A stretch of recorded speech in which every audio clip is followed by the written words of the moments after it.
Ayan na siya.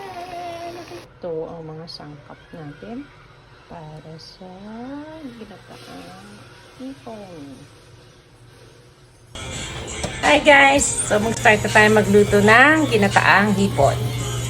So, syempre hindi mawawala ang mantika natin. Tignan nito ah. Wow!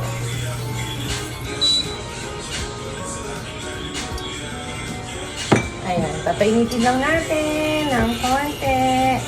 Kasi naka-prep na yung mga ingredients ko kanina. So, madali na. Okay.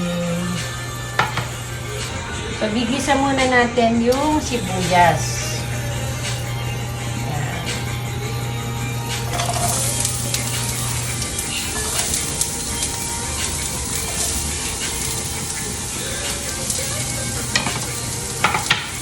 Ito muna yung black rice natin.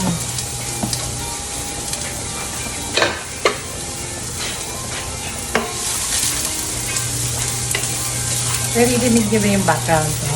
Hindi ko music yun. Music ng anak ko. Bawal sa akin dumikit sa kalan. Kasi yung mata ko po. So, medyo lalayo ako ha. Ayan. Ay! Ayan. So, ayan yung sibuyas. Lagay natin yung bawang. Lalagay kasi ito ng bawang ay sa mama niya. Sili agad. Gusto niya agad pumunta doon.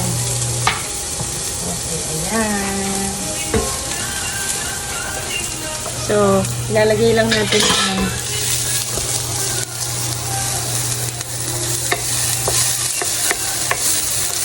hindi ako masyadong lalapit. Bawal. Okay.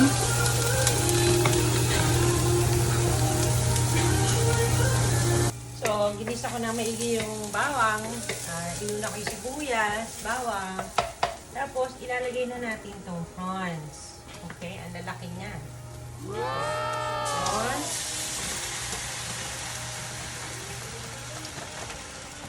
Okay.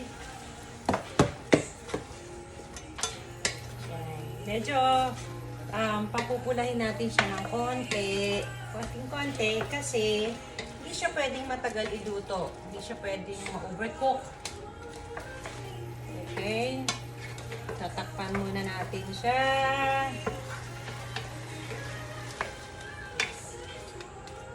Yan. Hindi yan masyadong haluin. Okay na po yung paghalo na gano'n.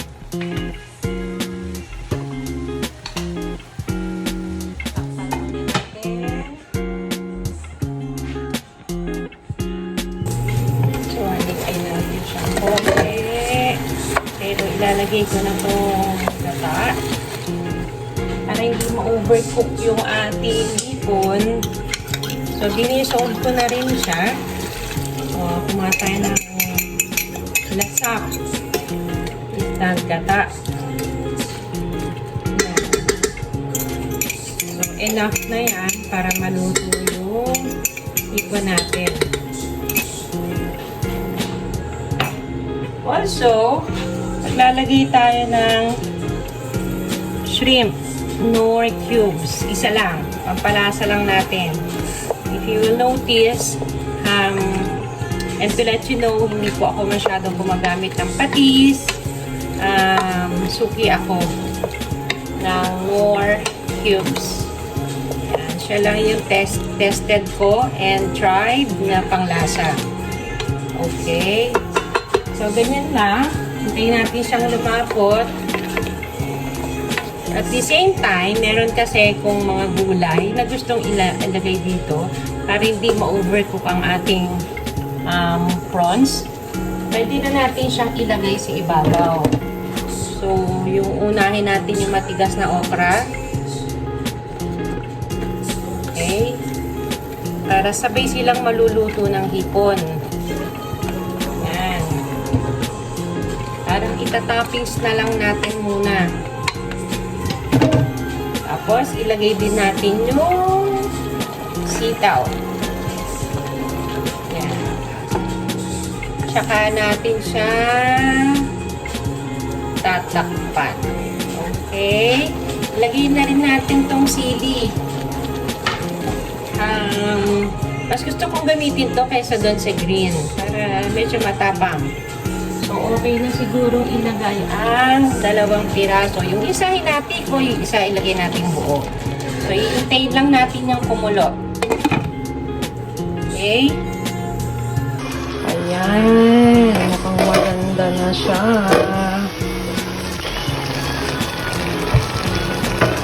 Kita nyo kumukulo na. O, diba? Sakto lang tayo.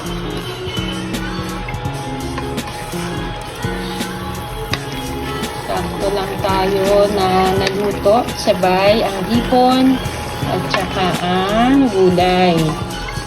So, madali nang mag-adjust sa gata. Diba? Mas masarap yung marami ng hipon, marami pang gulay. So, balance ang diet ni Madam Terrific.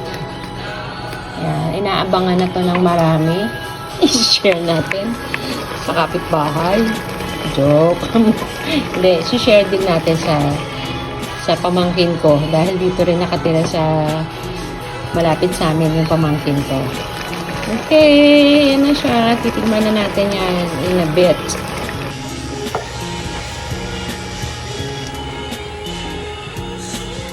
Ano tayo kay Doc? Lumalapit ako sa inyo.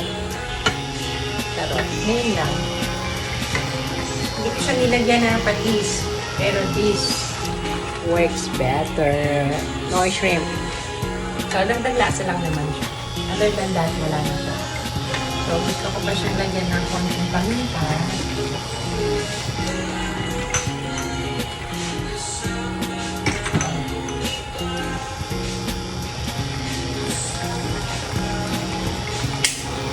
McCormick Bacanaman.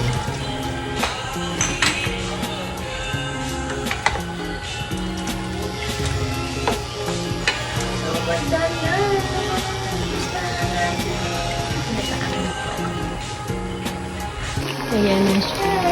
Nakikita niyo ba kung gano'n siya kasarap? Titikman natin yan maya-mayang konti. Kasabay ng aking black rice.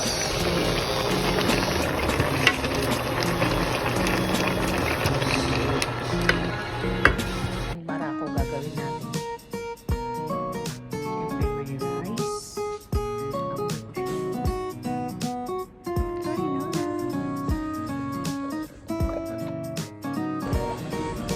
Lagyan natin yung okra.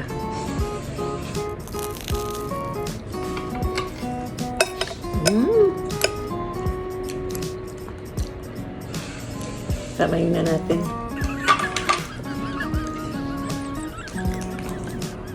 Hello. Ay. Panalo. Sarap, Chris. Kain na. With black rice. Ako hindi. Walang diet. Inalis ko na yung balat. Yung ibang balat. Oh.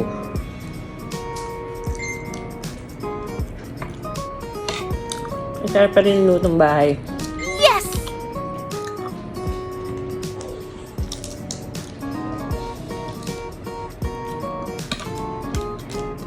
Walang diet. Sa isang buwan na. Paggaling ko.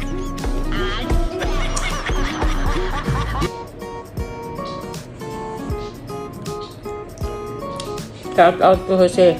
Thank you. Parang 2 araw, 3 araw akong ulam to. Ang dami.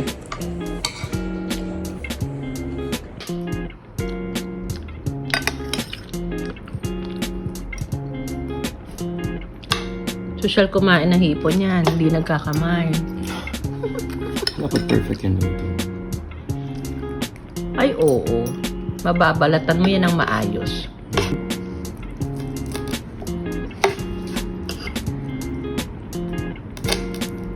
Wala, mami, hindi. Wow. Nakakapit eh. Kaya hindi oh. Nakakapit. Dapat doon, tanggal na eh. Dapat ako mo hindi. Okay lang yan. Oh, diba? Tutsal. Spoon and fork ang pinangbalat sa hipon.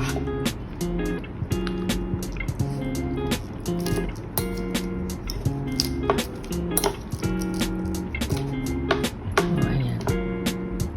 Ganyan po kumain ng mga celebrity. Kaya lang nasobrahan ako ng luto. Hindi daw. Kapit daw ng balat. O, diba? With black rice. O, kinain pa talaga yung laman ng ulo, oh. Ang taba. Ayan. Ang pogi sumubo ng bronze. Wow. Wow, wow, wow, wow, wow.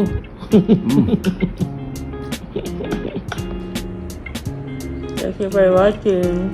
Thank you for watching. Till next vlog.